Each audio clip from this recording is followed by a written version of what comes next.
Hi, today I'm going to share with you how I made this really adorable scallop turtle bag for Valentine's Day.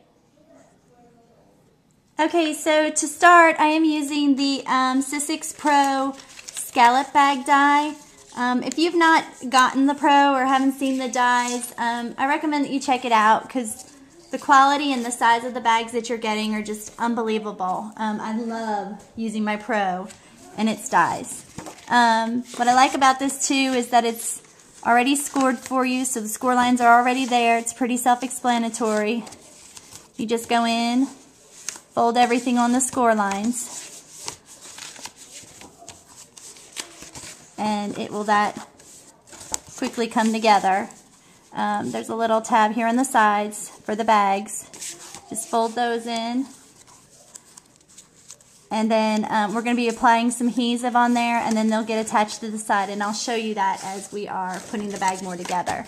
The second thing I did was I took some red cardstock, and I took my itty bitty heart punch from Stampin' Up, and I just went in and punched out a bunch of little hearts to attach onto his shell. Okay, so this is what it looks like once you have all of your hearts attached. Okay, so the next thing I needed to do was create his head. So in order to get this shape that I used, I simply just took my Stampin' Up 2.5-inch circle punch and I punched out a circle. And then taking that circle, I laid it on a piece of cardstock and I just simply started to trace part of the circle shape because I wanted to keep it somewhat round, but not totally round. So I started at a point and came down around the circle and brought it out for his neck. And I did the same thing. I came around the circle, and as it got to a point, I came back out around for his neck. And you can make the neck as wide as you want, but you can see that kind of gave me that shape. And then I simply just cut it out, and when you stick it into the bag, you can see it creates the turtle head. Okay, then after I had the shape cut out for the turtle head, I simply took my Cuttlebug. This is the tiny mosaic boulder. And I ran my head through there just to kind of add some texture and dimension onto the head itself. And then I simply took the new Stampin' Up itty bitty punch, and it was the circle punch, and I punched out 2 of those that I'm going to use for his eyes. And what I wanted to do is I wanted to get an idea of where my head is going to go and the shape before I put my eyes on so that I know where I'm going to put my eyes. So I'm going to go ahead and I'm going to adhere my eyes, or I'm sorry, I'm going to adhere my turtle head onto my bag first. So simply just taking some sticky strip or some kind of adhesive, just go ahead and apply some onto the head so you can go ahead and attach that onto your bag. You can kind of have them sticking out as much or as little as you want. It's just totally up to you. So I have my head onto my bag, and then I'm simply going to figure out the placement of my eyes, of where I want those, and I'm going to apply some glue so that I can easily attach them on to my bag.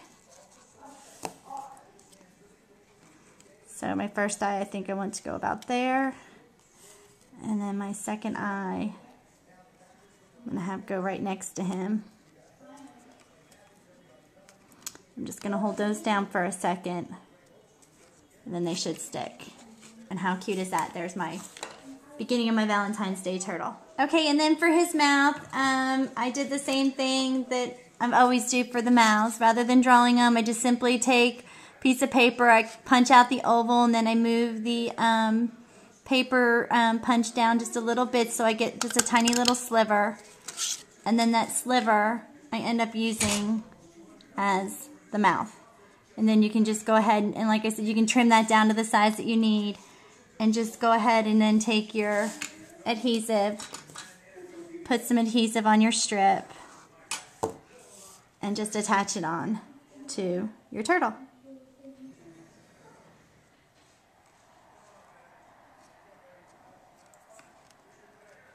And he might be a little bit long, so I'm just going to trim him down a little bit. And just when you trim him, make sure you trim him off in a little bit of a point so that he's not totally straight across. So that's how I got my mouth on my turtle.